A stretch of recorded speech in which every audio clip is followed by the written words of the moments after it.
ओम नमो भगवते वासुदेवाय। श्रीमद् भागवत महात्म्यम तीसरा अध्याय, भक्ति के कष्ट की निवृत्ति। नारद जी कहते हैं, अब मैं भक्ति, ज्ञान और वैराग्य को स्थापित करने के लिए प्रयत्न पूर्वक श्री सुखदेव जी के कहे हुए भागवत शास्त्र की कथा द्वारा उज्ज्वल ज्ञान यज्ञ करूँगा। यह यज्ञ मुझे कहाँ करना चाहिए? आप इसके लिए कोई स्थान बता दीजिए। आप लोग वेद के पारगामी हैं, इसलिए मुझे इस सुख शास्त्र की महिमा सुनाइए। यह भी बताइए कि श्रीमद् भागवत की कथा कितने दिनों में सुननी चाहिए और इसके सुनने की विधि क्या है? सनकादि बोले, नारद जी, आप बड़े विनीत और विवेकी हैं। सुनिए, हम आपको ये बात बताते हैं। हरिद्वार के पास आनंद नामक एक घाट है। वहाँ अनेकों ऋषि रहते हैं तथा देवता और सिद्ध लोग भी वहाँ उसका सेवन करते रहते हैं। भांति भांति के वृक्ष और लताओं के कारण वह बड़ा सघन है और वहाँ बड़ी कोमल नवीन बालू बिछी हुई है। वह घाट बड़ा ही सुरमय और एकांत प्रदेश है। वहाँ हर समय सुनहले कमलों की सुगंध आया करती है। उसके आसपास रहने वाले सिंह, हाथी आदि परस्पर विरोधी जीवों के चित्त में भी वैर भाव नहीं है। वहाँ आप बिना किसी विशेष प्रयत्न के ही ज्ञान यज्ञ आरंभ कर दीजिए। उस स्थान पर कथा में अपूर्व रस का उदय होगा।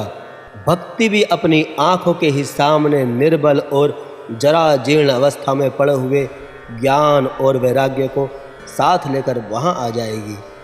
क्योंकि जहाँ भी श्रीमद् भागवत की कथा होती है, वहाँ ये भक्ति आदि अपने आप पहुँच जाते हैं। वहाँ कानों में कथा के शब्द पढ़ने से ये तीनों तरुण हो जाएंगे। सूत जी कहते हैं, इस प्रकार कहकर नारद जी के साथ सनकादि भी श्रीमद् भगवत कथा अमृत का पान करने के लिए वहाँ से तुरंत गंगा तट पर चले आए। जिस समय वे तट पर पहुँचे, भूलोक, देवलोक और ब्रह्मलोक सभी जगह इस कथा का हल्ला हो गया। जो जो भगवत कथा के रसिक विष्णु भक्त थे, वे सभी श्रीमद् भगवत अमृत कथा का पान करने के लिए सबसे आगे दौड़ दौड़ कर आने लगे।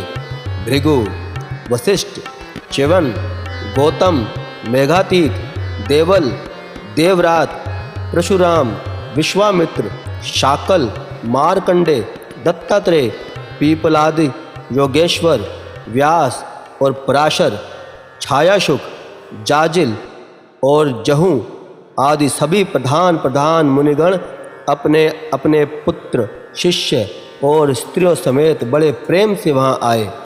इनके सिवा वेद, वेदांत, मंत्र, तंत्र, 17 पुराण और 6 शास्त्र भी मूर्तिमान होकर वहाँ उपस्थित हुए।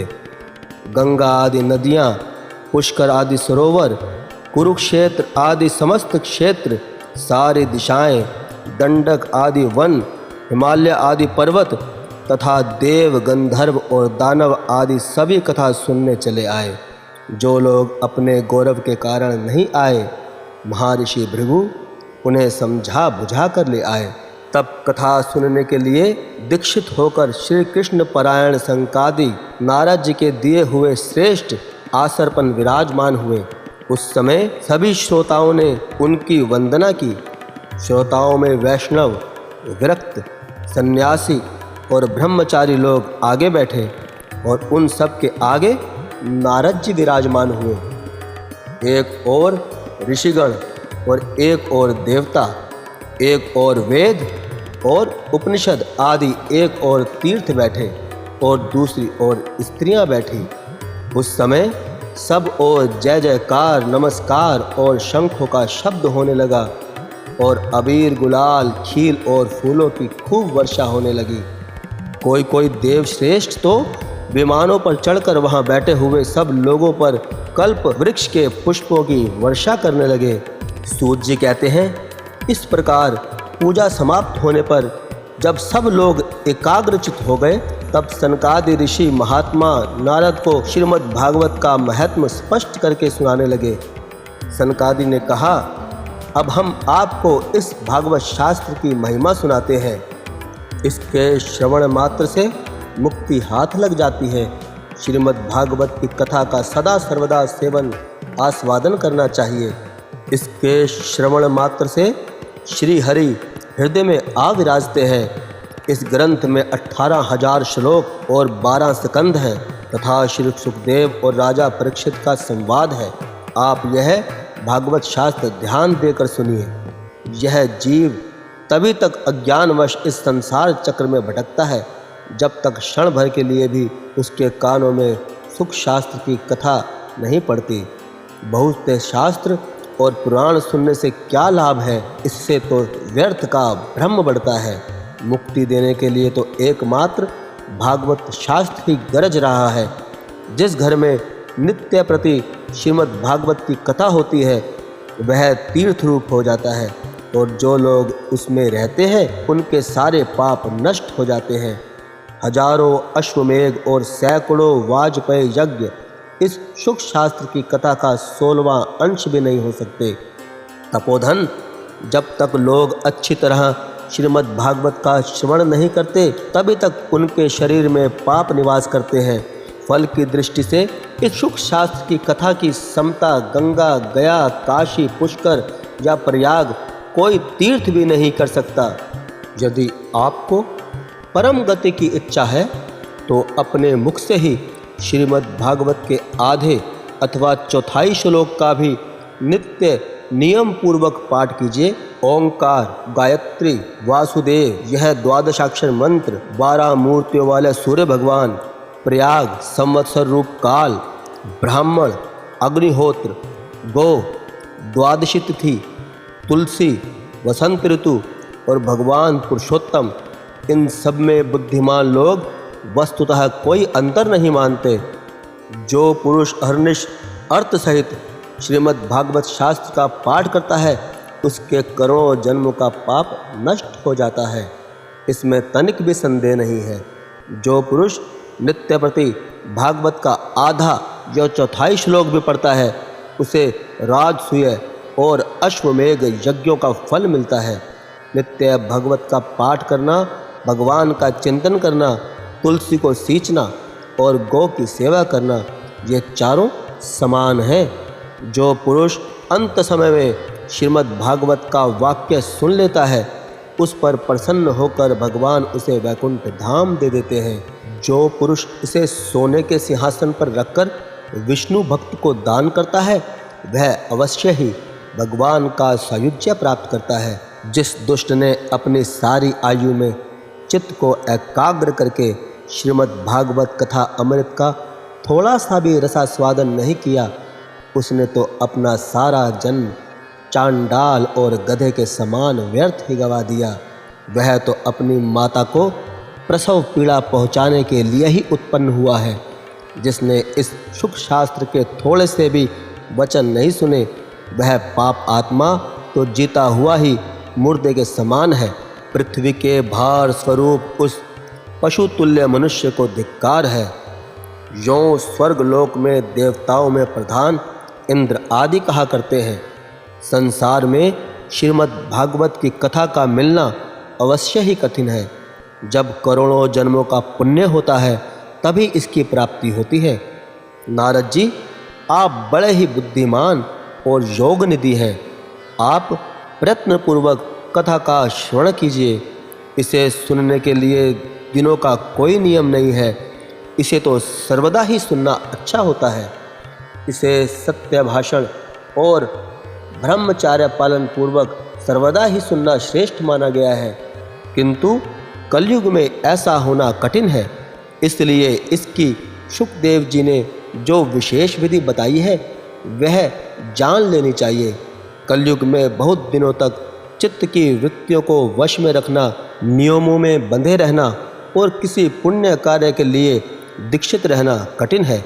इसलिए सप्ताह श्रवण की विधि है।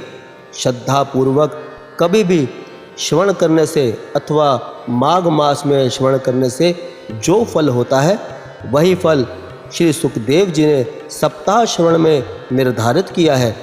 मन के असंयम, रोग की बहुलता और आयु की अल्पता के कारण तथा कलयुग में अनेकों दोषों की संभावना से ही सप्ताह श्रवण का विधान किया गया है, जो फल तप, योग और समाधि से भी प्राप्त नहीं हो सकता, वह सर्वांग रूप में सप्ताह श्रवण से सहज में ही मिल जाता है। सप्ताह श्रवण यज्ञ से बढ़कर है, व्रत से बढ़कर है, तप से कहीं बढ़कर है, तीर्थ सेवन से तो सदा ही बढ़कर है, योग से बढ़कर है, यहाँ तक कि ध्यान और ज्ञान से भी बढ़कर है।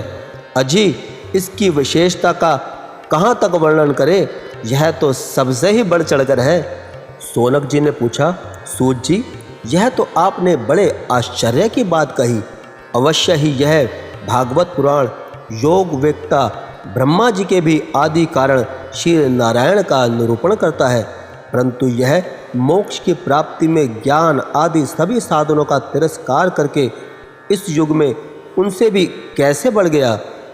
तब सूत जी ने कहा, शौनक जी, जब भगवान श्री कृष्ण इस धराधाम को छोड़कर अपने नित्य धाम को जाने लगे, तब उनके मुखारविंद से एकादश स्कंद का ज्ञान उपदेश सुनकर भी उद्धव जी ने पूछा। उद्धव जी बोले, गोविंद, अब आप तो अपने भक्तों का कार्य करके परम धाम को पधारना चाहते हैं, किंतु मेरे मन में एक बड़ी चिंता है, उसे सुनकर आप मुझे शांत कीजिए। अब घोर कलिकाल आया ही समझिए, इसलिए संसार में फिर अनेकों दुष्ट प्रकट हो जाएंगे। उनके संसर्ग से जब अनेकों सत्पुरुष भी उग्र प्रकृति के हो जाएंगे, तब उनके भार से दबकर यह गो रूपणी पृथ्वी किसकी शरण में जाएगी। कमल नयन, मुझे तो आपको छोड़कर इसकी रक्षा करने वाला कोई दूसरा नहीं दिखाई देता, इसलिए भक्तवत्सल, आप साधुओं पर कृपा करके यहाँ से मत जाइए। भगवान, आपने निराकार और चिन्ह मात्र होकर भी भक्तों के लिए ही तो यह सगुण रूप धारण किया है, फिर भला आपका वियोग होने पर वे भक्तजन पृथ्वी पर कैसे रह सकेंगे। निर्गुण उपासना में तो बड़ा कष्ट है, इसलिए कुछ तो विचार कीजिए। प्रभास क्षेत्र में उद्धव जी के ये वचन सुनकर भगवान सोचने लगे कि भक्तों के अवलंब के लिए मुझे क्या व्यवस्था करनी चाहिए। शौनक जी, तब भगवान ने अपनी सारी शक्ति भागवत में रख दी। वे अंतर्ध्यान होकर इस भागवत समुद्र में प्रवेश कर गए, इसलिए यह भगवान की साक्षात शब्दमयी मूर्ति है। इसके सेवन, श्रवण, पाठ अथवा दर्शन से ही मनुष्य के सारे पाप नष्ट हो जाते हैं, इसलिए इसका सप्ताह श्रवण सबसे बढ़कर माना गया है। और कलयुग में तो अन्य सब साधनों को छोड़कर यही प्रधान धर्म बताया गया है। कलिकाल में यही ऐसा धर्म है जो दुख, दरिद्रता, दुर्भाग्य और पापों की सफाई कर देता है तथा काम, क्रोध आदि शत्रुओं पर भी विजय दिलाता है। अन्यथा भगवान की इस माया से पीछा छुड़ाना देवताओं के लिए भी कठिन है, मनुष्य तो इसे छोड़ ही कैसे सकते हैं। अतः इससे छूटने के लिए भी सप्ताह श्रवण का ही विधान किया गया है। सूत जी कहते हैं, शौनक जी, जिस समय सनकादि मुनीश्वर इस प्रकार सप्ताह श्रवण की महिमा का बखान कर रहे थे, उस सभा में एक बड़ा आश्चर्य हुआ, उसे मैं तुम्हें बतलाता हूँ, सुनो। वहाँ तरुण अवस्था को प्राप्त हुए अपने दोनों पुत्रों को साथ लिए विशुद्ध प्रेम रूपा भक्ति बार बार श्री कृष्ण गोविंद हरे मुरारी, हे नाथ नारायण वासुदेवा आदि भगवान नामों का उच्चारण करती हुई अकस्मात प्रकट हो गई। सभी सदस्यों ने देखा कि परम सुंदरी भक्ति रानी भागवत के अर्थों का आभूषण पहने वहाँ पधारी। मुनियों की उस सभा में सभी यह तर्क वितर्क करने लगे कि ये यहाँ कैसे आई, कैसे प्रविष्ट हुई। तब सनकादि ने कहा, ये भक्ति देवी अभी अभी कथा के अर्थ से निकली है। उनके ये वचन सुनकर भक्ति ने अपने पुत्रों समेत अत्यंत विनम्र होकर शरद कुमार जी से कहा। भक्ति बोली, मैं कलयुग में नष्ट प्राय हो गई थी, आपने कथा अमृत से सींचकर मुझे फिर पुष्ट कर दिया। अब आप यह बताइए कि मैं कहाँ रहूं?